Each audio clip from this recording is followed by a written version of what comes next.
نحمدہ ونصلی ونسلم علی رسولہ الکریم اما بعد فاعوذ باللہ من الشیطان الرجیم بسم اللہ الرحمن الرحیم وَلَنَبْلُوَنَّكُمْ بِشَيْءٍ مِّنَ الْخَوْفِ وَالْجُوعِ وَنَقْصٍ مِّنَ الْأَمْوَالِ وَالْأَنفُسِ وَالثَّمَرَاتِ وَبَشِّرِ الصَّابِرِينَ آمنت باللہ صدق اللہ العظیم وصدق رسولہ النبی الکریم۔ اللہ رب العزت کی ذات اقدس کا بے حساب فضل اور احسان ہے کہ جس رب کریم نے جمعۃ المبارک کے فیض و برکات حاصل کرنے کی خاطر اپنے گھر میں آنے کی توفیق بخشی۔ دعا ہے کہ اللہ رب العزت آج کے جمعۃ المبارک کو ہمارے لیے دنیا میں، قبر میں، آخرت میں نجات اور کامیابی کا سبب بنائے۔ سامعین محترم، گزشتہ چند جمعۃ المبارک سے ہم ذکر امام حسین، ذکر واقعات کربلا اختصار کے ساتھ، ایک ترتیب کے ساتھ بیان کر رہے ہیں۔ پچھلے جمعۃ المبارک پر رفقائے اہل بیت جنہوں نے امام علی مقام پر اور دین پر اپنی جان کے نذرانے پیش کیے، صحابہ اور ان کی اولاد، ان کی تعداد میں نے بتائی تھی کہ 72 تن یا 73 تن شہید ہوئے، اس میں 21 یا 19 اہل بیت کے افراد ہیں، اور بقیہ جتنے افراد شہید ہوئے وہ صحابہ تھے اور صحابہ کے بچے تھے، صحابہ کی اولادیں تھیں، جس میں حبیب بن مظاہر اور اس کے علاوہ آپ کے ساتھ اور بھی 8 صحابی ایسے ہیں جنہوں نے غزوہ کربلا میں اپنی جان کا نذرانہ حضرت امام علی مقام کے ساتھ پیش کیا۔ 8 صحابہ ہیں اور ان کی اولادیں بھی تھیں، اور ہر صحابی رسول تقریباً 70-80 سال سے ابو تھا، اوپر عمر تھی، کیونکہ حضور کے وصال کو 50 سال ہو گئے تھے۔ ان کی اپنے عمریں بھی کافی زیادہ تھی، یعنی ضعیف ہو کر انہوں نے اپنی جان نواسہ مصطفیٰ پر قربان کی۔ اور جب تک اہل بیت کے افراد جتنے بھی قربان ہوئے، یہ ان صحابہ کے بعد شہادتیں حضرت سیدنا امام علی مقام کے گھرانے کی ہوئی۔ جب تک صحابہ اور ان کے بچے زندہ رہے، اہل بیت کے کسی فرد کی بھی شہادت نہیں ہوئی۔ فضل بن علی رضی اللہ تعالیٰ مولا کائنات کے بیٹے ہیں، حضرت امام حسین کے بھائی ہیں۔ فضل بن علی وہ پہلے شہید ہوئے ہیں کہ حضرت ہاشم بن عتبہ بن وقاص، جو عمر سعد تھا نا، عمر سعد، یہ اس صحابی کا بیٹا ہے جس کو سرکار دو عالم صلی اللہ علیہ وسلم نے دنیا میں بھی جنت کی خوشخبری عطا فرمائی، یعنی عشرہ مبشرہ میں سے حضرت سعد بن ابی وقاص اور ان کا بیٹا عمر سعد، جو یزید کی فوج کا سپہ سالار اور چیف تھا۔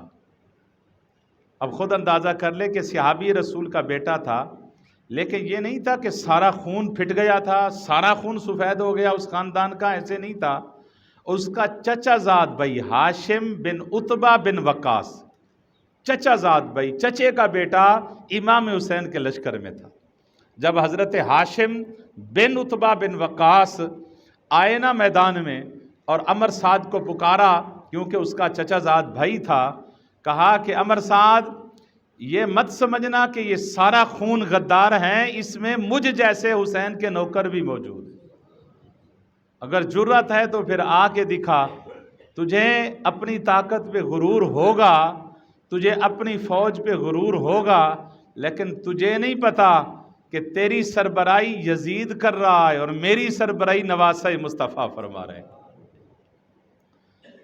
تو بے جگری سے لڑتے ہوئے حضرت ہاشم جب شہید ہونے لگے تو اس وقت 10 آدمیوں کو لے کر حضرت فضل بن علی، حضرت امام علی مقام کے بھائی، اس کی مدد کو پہنچے، تو وہ درمیان میں لڑائی میں حضرت فضل بن علی شہید ہوئے۔ حضرت سیدنا امام حسین کے برادر محترم شہید ہوئے، ادروائز کے جتنے بھی اہل بیت کے لوگ شہید ہوئے ہیں وہ صحابہ اور ان کے بچوں کی شہادتوں کے بعد شہید ہوئے۔ جب تک صحابہ کے بچے موجود رہیں، صحابہ خود موجود رہے، تو اس وقت تک اہل بیت کی کوئی شہادت نہیں ہوئی۔ جب یکے بعد دیگرے سارے صحابہ اور رفقاء امام حسین شہید ہو گئے، اب جب اہل بیت کی باری آئی تو اہل بیت میں سے میدان کارزار میں سب سے پہلے حضرت جعفر بن عقیل میدان میں اترے، حضرت عبداللہ بن مسلم، حضرت مسلم بن عقیل کے بیٹے، وہ میدان میں آئے۔ حضرت عبداللہ بن مسلم بن عقیل وہ میدان میں آئے، انہوں نے اللہ کی بارگاہ میں اپنی قربانی پیش کی۔ پھر اسی کے بعد یکے بعد دیگرے اہل بیت کے افراد کی شہادت ہوتی رہی۔ حضرت سیدنا علی المرتضیٰ مولا کائنات کرم اللہ الوجہ الکریم کے تقریباً 7 سے 8 بیٹے تھے جنہوں نے امام حسین اپنے برادر محترم کے ساتھ شہادت پیش کی۔ حضرت سیدنا فضل بن علی، حضرت ابو بکر بن علی، حضرت عمر بن علی، حضرت عثمان بن علی، حضرت عباس علمبردار بن علی، حضرت عون بن علی، حضرت جعفر بن علی، حضرت عبداللہ بن علی، یہ وہ برادران ہیں جو مولا کائنات کے بیٹے ہیں، امام حسین کے بھائی ہیں، جنہوں نے اپنے برادر محترم پر اپنی جان کے نذرانے پیش کیے۔ یکے بعد دیگرے جب شہادتیں ہوتی رہیں تو میدان کربلا میں حضرت سیدنا مولا کائنات کے بیٹے شہید ہوئے، اور اس کے بعد حضرت امام قاسم جو حسن بن علی تھے، حضرت بن علی کے صاحبزادے حضرت قاسم جب میدان کارزار میں اجازت لینے کے لیے حضرت امام علی مقام کے پاس آئے تو حضرت امام حسین نے فرمایا کہ قاسم، یہ کیسے ہو سکتا ہے کہ میں اپنے بھائی کی نشانی کو اپنے ہاتھ سے ضائع کر دوں؟ حسین مر تو سکتا ہے لیکن اپنے بڑے بھائی کی نشانی کو ضائع نہیں ہونے دے گا۔ بڑی منتیں کی، بڑی سماجتیں کی، حضرت امام قاسم نے کسی طریقے سے چچا جان اجازت دے دیں، لیکن امام حسین نے آپ کو اجازت نہ دی۔ جب اجازت نہ ملی تو آپ اپنے خیمے میں جا کے روتے رہے اور گریہ زاری کرتے رہے، اور یہ اللہ کی بارگاہ سے دعا کرتے رہے کہ باری تعالیٰ میرے چچے جان کو یہ رحم دے دے کہ وہ مجھے جنگ میں جانے کی اجازت دے دے۔ تو ایک باپ کی وصیت یاد آ گئی حضرت امام حسن کی، تو آپ کو وصیت کی تھی کہ فرمایا بیٹا قاسم، جب زندگی میں کوئی ایسا غم آ جائے، کوئی ایسا درد تجھے پیش آ جائے، ایسے مقام پہ تجھے ایسے غم اور اندوہ کا سامنا کرنا پڑ جائے جہاں تیری عقل جواب دے جائے، یہ میں تعویذ لکھ کے تیرے بازو پہ باندھ رہا ہوں، اس تعویذ کو پڑھ لینا، اللہ تیری مشکل آسان فرما دے۔ جب حضرت سیدنا امام حسن کی وصیت کے مطابق حضرت امام قاسم نے وہ تعویذ کھولا، وہ سیدھا ہو چکا تھا، پہلے تو چوم کے اپنے آنکھوں پہ لگایا، آنکھوں کو ٹھنڈک دی، سینے سے لگایا، باپ کی لکھائی تھی نظر آ گئی تو محبت پدری یاد آ گئی۔ لکھا ہوا تھا کہ بیٹا قاسم، یہ حسن کی تیرے باپ کا حکم بھی ہے اور یہ وصیت بھی ہے، اس کو یاد رکھنا کہ جب بھی میدان کربلا میں میرے چھوٹے بھائی امام حسین کو کوفی گھیر لیں اور کوفی بے وفائی کر کے ہر طرف سے تلواروں کے گھیرے میں حضرت امام حسین کو مجبور کر دیں، تو اس وقت اپنی جان کے ٹکڑے ٹکڑے کروا کے میرے بھائی حسین کو بچا لینا۔ وصیت دیکھی، وصیت لے کے دوڑے اور دوڑ کر حضرت امام علی مقام کے خیمے میں آئے، کہا بابا جان، باپ کی وصیت ہے، یہ پڑھ لیں، یہ آپ کے بڑے بھائی امام حسن کا خط ہے۔ بیٹا کہاں سے ملا؟ فرمایا مجھے وصیت نامہ لکھ کر میرے بازو میں باندھا تھا، آج مجھے یاد آیا، میں نے کھولا۔ جب حضرت امام حسین نے اپنے برادر محترم مولا کائنات کے لخت جگر اپنے بڑے بھائی امام حسن کا خط لکھا ہوا دیکھا، وہ خطوط جو اپنے ہاتھ سے انہوں نے لکھے وہ دیکھے، بھائی کی محبت یاد آئی، وہ ساری شفقتیں یاد آئیں، تو فرمایا بیٹا پڑھ کر سنا کیا لکھا ہے۔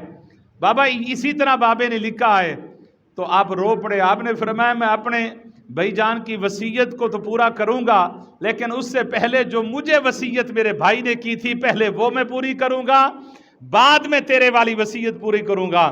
بابا جان وہ کیسی وصیت ہے؟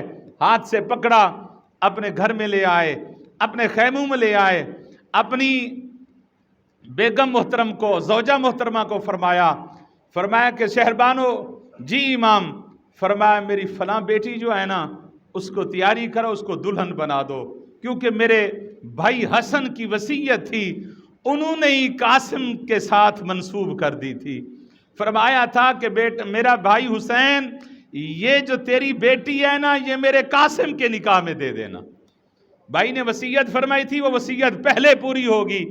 تو جب بیٹی کو دلہن بنایا تو آپ نے فرمایا فلاں صندوق سے میرے سامنے لاؤ.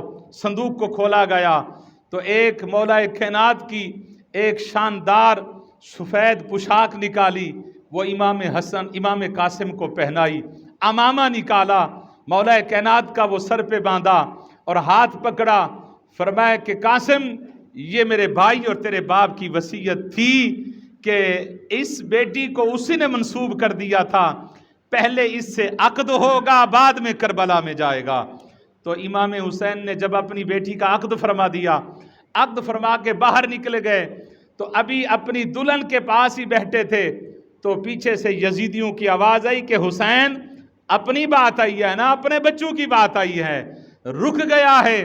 تیرے جب تک رفیع اور تیرے نوکر اور غلام تھے وہ لڑتے رہے، اب اپنے بچوں کی بات آئی ہے تو کوئی آنے کے لیے تیار نہیں ہے.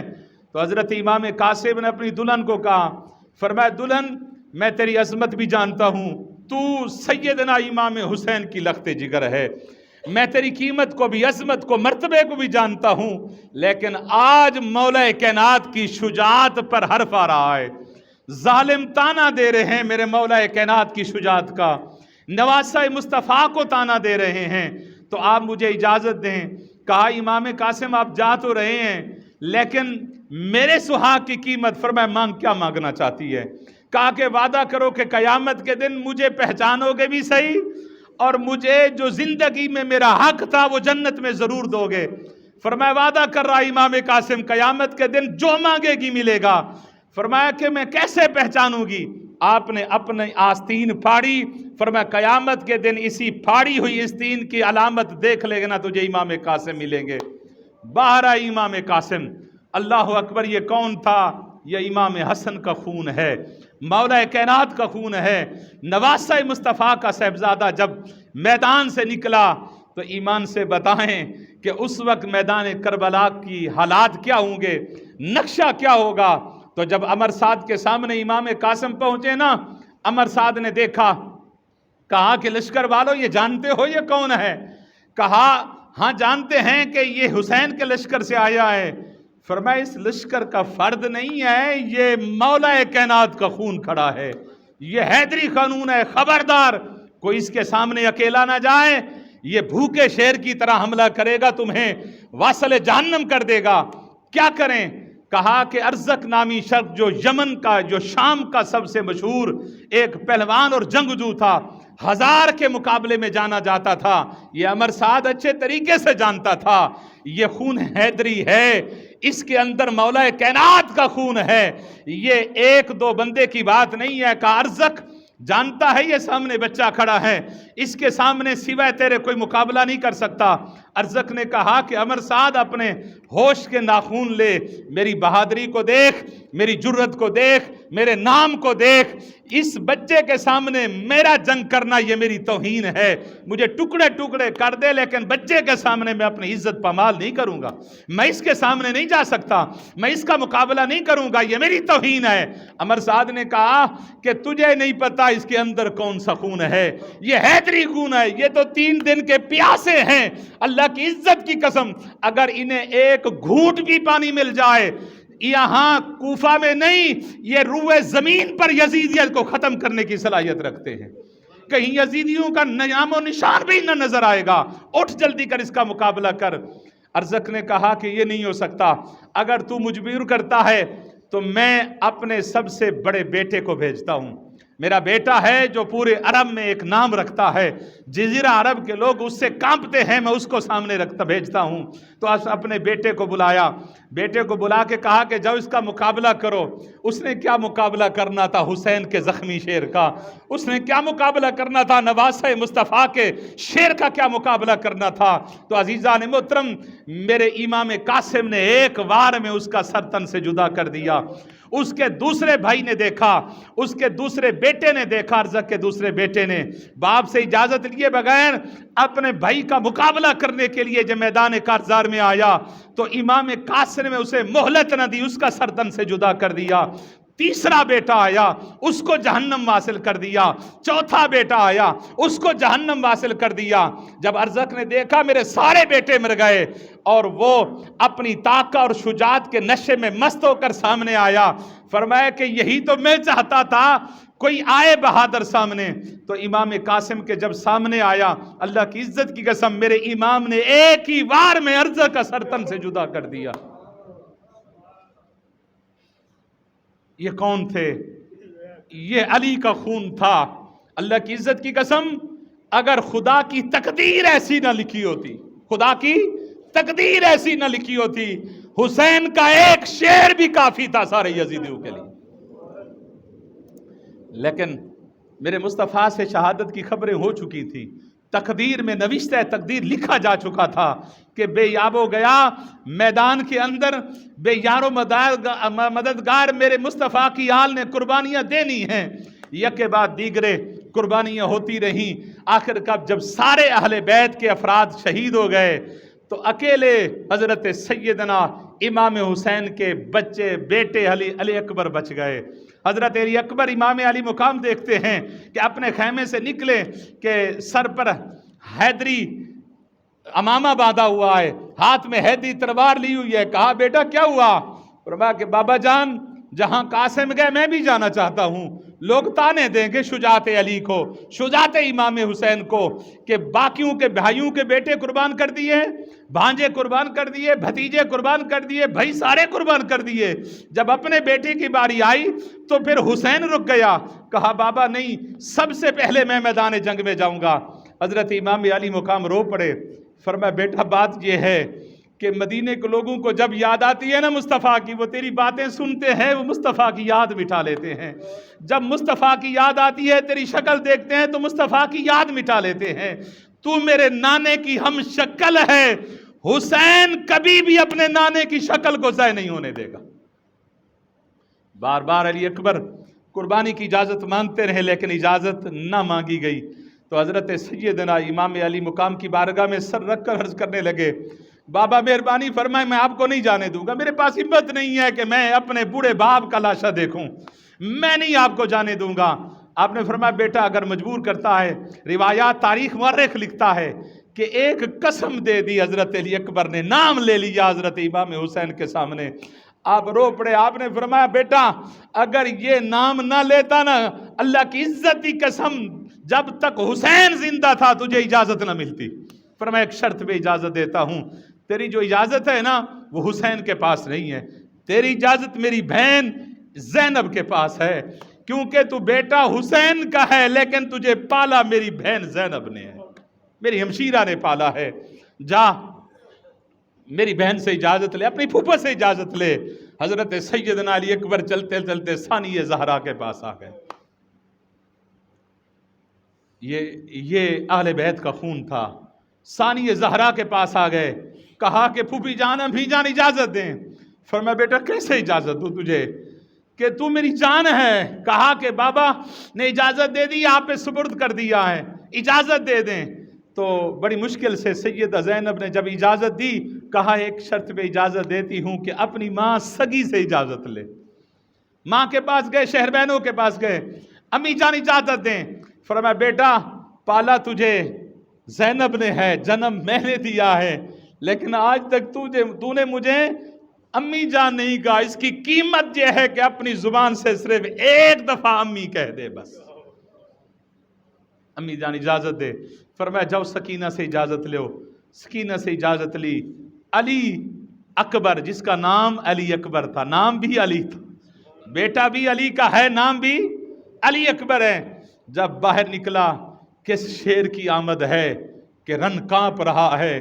اللہ کی عزت کی قسم، جب علی اکبر شبیہ مصطفیٰ، جو مصطفیٰ کی مکمل تصویر تھی، مصطفیٰ کی مکمل تصویر تھے، جب باہر میدان جنگ میں آئے نا، کربلا میں آئے، تو یزیدیوں نے عمر سعد کو کہا کہ عمر سعد تو برباد ہو جائے، ایسے چاند سے چہرے کے خلاف ہمیں تو نے کھڑا کر دیا، ان حسین چہروں کو تو نے ختم کرنے کے لیے ہمیں کھڑا کر دیا۔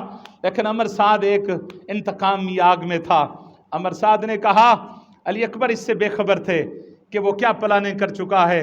عمر سعد نے کہہ دیا تھا کہ کوئی بندہ اکیلا نہیں جائے گا، یہ حسین کا لخت جگر سامنے آ رہا ہے، یہ شبیہ مصطفیٰ آ رہا ہے۔ عزیزان محترم، اس لیے علی اکبر نے جا کر بار بار حملے کیے۔ روایات میں آتا ہے علی اکبر کے حملوں نے 3 میل تک یزید کے لشکر کو پیچھے دھکیل دیا۔ 3 میل، کبھی میسرہ پر حملہ کرتے ہیں بجلی بن کر، کبھی شیر خدا کی جھلک دکھانے کے لیے میمنہ پر حملہ کرتے ہیں، کبھی قلب میں پہنچ جاتے ہیں۔ حتیٰ کہ یہ وقت بھی کربلا نے دیکھا کہ حضرت علی اکبر حملہ کرتے کرتے جن کا انم بردار تھا، جو عمر سعد کے صحبے کھڑا تھا، اس پر حملہ آور ہو گئے۔ تو عمر سعد نے پکارا، ارے اس کو آپ نے ایک دن لمحے کے لیے مہلت دے دی، سب ہستی سے یزیدیت کو مٹا دے گا۔ ہر طرف سے علی اکبر کی طرف تیروں کی بارش شروع ہو گئی۔ جب تیر برسنے لگے، علی اکبر اکیلا واپس بھاگ کے مولا حسین کے پاس آئے، امام علی مقام کے پاس آئے۔ بیٹا کیسے آئے؟ بابا جان پیاس لگی ہے، صرف ایک گھونٹ پانی دے دیں، پھر دیکھنا قیامت تک ضروع زمین پر آپ کو کوئی یزیدی نظر نہیں آئے گا۔ صرف ایک گھونٹ پانی کی طلب ہے، ایک گھونٹ پانی کا دے دیں۔ فرمایا بیٹے پانی تو نہیں مل سکتا، آج اپنے بابا کی زبان چوس لے۔ علی اکبر نے زبان چوسنے کے مزے لیے اور پھر واپس گئے تو اتنے میں آواز آئی کہ حسین اپنے جوان بیٹے کی لاش لے جا۔ حضرت امام علی مقام پورے میدان کربلا میں چکر لگاتے ہیں، کہیں اکبر کی لاش نظر نہیں آتی۔ اتنے میں دیکھا کہ حضرت علی اکبر کا گھوڑا جو تھا وہ اپنے ماتھے پہ خون لگا کے حضرت امام علی مقام کے سامنے کھڑا ہے۔ فرمایا کہ حسین اے گھوڑے بتا میرا بیٹا کہاں ہے؟ آگے گھوڑا دوڑنے لگا، پیچھے امام علی مقام گئے۔ اور یہ گھوڑوں کی بھی شان دیکھیں کہ علی اکبر جب زخمی ہوئے نا تو علی گھوڑے کو بھی پتہ تھا یہ مقدس جسم ہے، اس کو یہ پامال کر دیں گے، اس لیے علی اکبر وہاں گھوڑے کی پیٹھ پر لیٹ گئے اور گھوڑا دور لے کر یزیدیوں کے لشکر سے ایک جھاڑی میں امام علی اکبر کی لاش کو رکھ کے آ گئے۔ امام پیچھے چلے گئے، ایک ٹیلے میں گئے، کیا دیکھا؟ علی اکبر جو ہیں آخری سانس لے رہے ہیں۔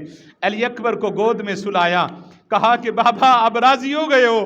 فرمایا راضی میں نہیں، آج تو اس کو راضی کرنا ہے۔ آسمان کی طرف دیکھا، اے باری تعالیٰ تو راضی ہو گیا ہے، صرف ایک تیری مسکراہٹ کی خاطر میں تن من دن قربان کر دوں گا۔ علی اکبر کی لاش کو اٹھایا، خیموں میں رکھا۔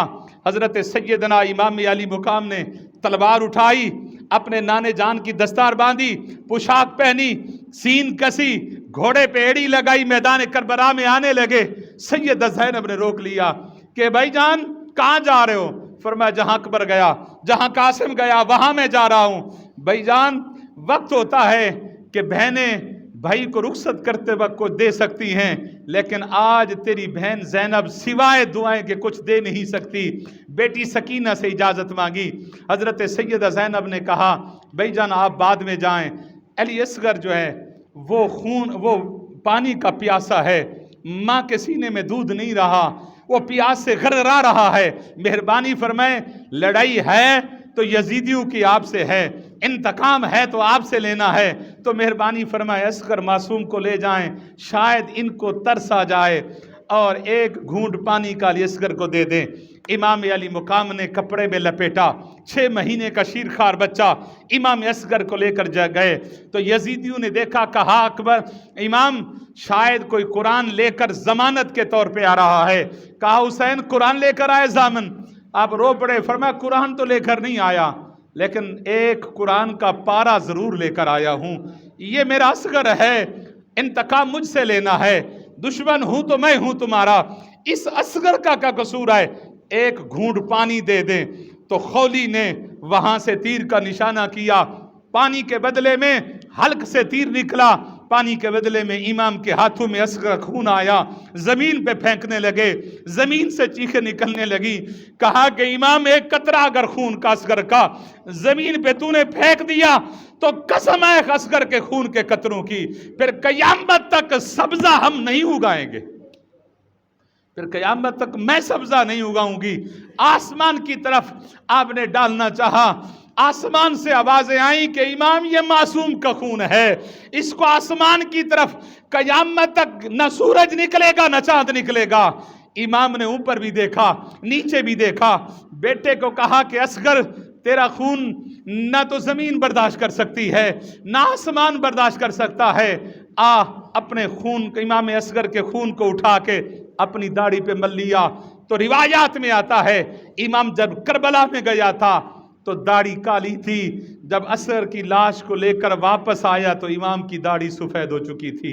عزیزان محترم، آخری وقت آ گیا، حضرت سیدنا امام علی مقام جب میدان کربلا میں نکلتے ہیں، وہ وقت بھی تھا جب نواسہ مصطفیٰ کی گود میں کھیلتا تھا اور حضور اس گردن کو بوسے دیتے تھے، حضور اس کے ماتھے کو بوسے دیتے تھے۔ آج وہ وقت بھی آیا، حوض کوثر کا مالک میدان کربلا میں کھڑا ہے۔ میدان کربلا میں جب امام علی مقام پہنچے نا، روایات میں آتا ہے کہ ایک زوفر نامی جن جو تھا، وہ جنوں کا سردار تھا، وہ امام علی مقام کی بارگاہ میں آیا، فرمایا کون ہے؟ کہتا ہے حضور میں جنوں کا سردار ہوں۔ فرمایا کیسے آنا ہوا؟ حضور میں آپ کے باپ کے ہاتھ پر مسلمان ہوا تھا، آج میں نے دیکھا میرے ولی میرے مرشد کی اولاد پہ یار و مددگار شہید ہو رہی ہے۔ حضور بڑی طاقت کا مالک ہوں، مجھے اجازت دیں، یزیدیوں کو ختم کرنا چاہتا ہوں۔ فرمایا اجازت اگر حسین دے دیتا تجھے دے دے، تو اسے لڑے گا اور تو نظر نہیں آئے گا، وہ تجھے نہیں دیکھ سکیں گے، تو دیکھے گا، یہ شجاعت علی کے خلاف ہے۔ ہم چھپ کر وار نہیں کرنا چاہتے، حسین کبھی چھپ کر وار نہیں کرنا چاہتا، اجازت نہیں دی۔ حضور اتنی اجازت دیں، میں کچھ آپ کی پانی کے لیے خدمت کر سکتا ہوں۔ فرمایا کیا خدمت کرے گا؟ حضور اجازت دیں، میں اپنے پروں پر نہر فرات کو اٹھا کے آپ کے قدم میں رکھ سکتا ہوں۔ آپ نے فرمایا ذرا آسمان کی طرف، زوفر دیکھ۔ آسمان کی طرف دیکھا زوفر نے تو حوض کوثر کے پیالے حوریں اٹھا کے کھڑی ہیں۔ فرمایا کہ یہ حوض کوثر کے پیالے جو حوریں اٹھا کے کھڑی ہیں نا، میری اشارے کے منتظر ہیں، آج مانگنا نہیں ہے اس سے، آج اس کو دینا ہے، دیکھتا ہوں وہ کب راضی ہوگا۔ صبح سے لے کر شام تک قربانیاں ہوتی رہیں، آخرکار ظہر کا وقت آ گیا۔ امام علی مقام کے سینے پر شمر، جوشن شمر لعین جب سوار ہوا نا، تو امام علی مقام نے آنکھیں کھولی، دیکھا خود پہنا ہوا ہے، سینے پہ دشمن سوار ہے۔ فرمایا کہ کون ہے؟ اس نے کہا جی شمر۔ کہا خود اتار۔ جب اس نے خود اتارا تو بڑے بڑے دانتوں والا شمر تھا۔ کہا تو شمر ہے؟ جی شمر ہوں۔ فرمایا تو مجھے شہید کرنا چاہتا ہے، کر دے، لیکن تھوڑی سی مہلت دے دے کہ میں اذان کا ٹائم ہو گیا، حسین سجدہ کرنا چاہتا ہے، حسین نماز پڑھنا چاہتا ہے، میں نماز پڑھنے کی اجازت مانگنا چاہتا ہوں۔ اس نے اجازت دے دی۔ امام علی مقام اٹھے، امام نے اللہ کی بارگاہ میں سجدہ کیا اور قیامت تک اپنے نام لیواؤں کو یہ درس اور یہ سبق بھی دے دیا۔ فرمایا کہ اگر زخم جو چور چور ہو جائے، اذان کا وقت آ جائے تو تب بھی سر کٹے تو تمہارا سر سجدے میں ہو۔ آج بدنصیبی یہ ہے، بدقسمتی یہ ہے کہ ہم نام لیتے ہیں، جب بھی حضور امام علی مقام کے نام لیواؤں کے لیے محرم آتا ہے تو ہم سے نمازیں چھوٹ جاتی ہیں۔ کیوں چھوٹتی ہیں؟ امام نے تو نہیں چھوڑی۔ عزیزان محترم، جب امام علی مقام کی شہادت ہوئی تو ادھر کیا دیکھا؟ خیموں کے اندر ساری سیدزادیاں بیٹھی رہیں اور شام کا انتظام کرتی رہیں کہ شام ہو، اندھیرا ہو۔ بابے کی شریعت ہے، نانا جان کی شریعت ہے کہ بے پردگی نہیں ہونی چاہیے۔ لاشوں کو اکٹھا کیا۔ عزیزان محترم، وہ شام عاشور آ گئی، شام غریباں جس کو کہہ سکتے ہیں۔ 10 محرم کی جب شام ہوئی، اندھیرا چھا گیا، سیدہ زہرا ثانی زہرا سیدہ زہرا اٹھی، برقع پہنا، برقع پہن کے میدان کربلا میں آئیں تو آپ نے سب لاشوں کے جتنے بھی ٹکڑے ہوئے پڑے تھے اکٹھے فرمائے۔ اور اکٹھے کر کے سیدہ زینب نے تیر اٹھائے، تلواریں اٹھائیں اور پہرا دینا شروع کر دی۔ وہ علی اکبر جو سیدہ زینب کا پہرا دیتا تھا، آج وقت آ گیا وہی سیدہ پاک علی اکبر کی لاش کا پہرا دے رہی ہیں۔ جن کی بہادری پہ بی بی کو ناز تھا، جن کی شجاعت پہ بی بی کو ناز تھا، اب ان کی شجاعتوں پر خود بی بی پہرا دے رہی ہیں۔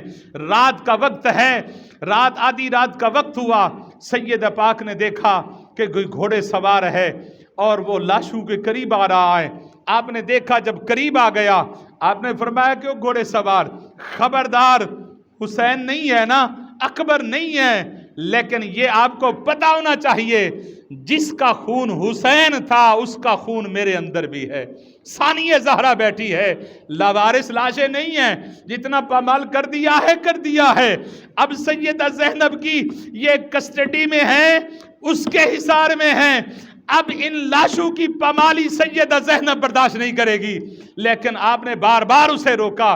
وہ گھوڑے سوار تھا، جو قریب آیا دیکھا تو برقع پوش ہے۔ برقع پوش دیکھ کر آپ نے سوچا، کہا کہ تو برقع پوش کیوں ہے؟ اگر یزیدی ہوتا تو برقع پوش نہ ہوتا، تو اپنا ہوتا تو برقع بھی نہ پہنتا۔ کون ہے بتا تو صحیح، برقع تو اتار۔ جب برقع اتارا تو کیا دیکھا؟ آقا علیہ السلام اللہ کے محبوب کی ذات سامنے کھڑی ہے۔ جب نانا جان کو دیکھا، بابا علی اکبر شہید ہو گیا، آپ نہیں آئے، حسین شہید ہو گیا، آپ نہیں آئے، اکبر شہید ہو گیا، آپ نہیں آئے، اس وقت کیسے آئے ہو؟ آپ نے فرمایا، زینب بیٹی یہ کیسے ہو سکتا ہے؟